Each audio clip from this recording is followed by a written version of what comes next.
ఒకే విస్తరాకులో సకుటుంబ సపరివార సంక్రాంతి భోజనం. సంక్రాంతి పండుగకు ఏపీ పెట్టింది పేరు. అందులోనూ గోదావరి జిల్లాల్లో మరింత ప్రత్యేకంగా జరుపుకుంటారు. పందెంకోళ్ళు ఒకవైపు, గుండాటలు మరోవైపు జోరుగా సాగుతుంటాయి. అదంతా ఒక ఎత్తైతే సంక్రాంతికి మర్యాదలు చేయడంలో ఒక్కొక్కరు ఒక్కో ప్రత్యేకత చాటుతారు.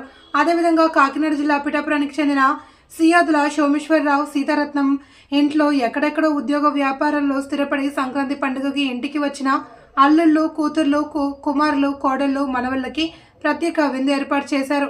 8 అడుగుల విస్తరాకులు అన్ని రకాల నాన్ వెజ్ వంటకాలతో వినూత్నంగా ఇంట్లోనే మండి భోజనం ఏర్పాటు చేశారు. ముందుగా అల్లుళ్లకు వడ్డించి 8 అడుగుల ఏకరీతి విస్తరాకుపై కుటుంబం అంతా కలిసి భోజనం చేశారు.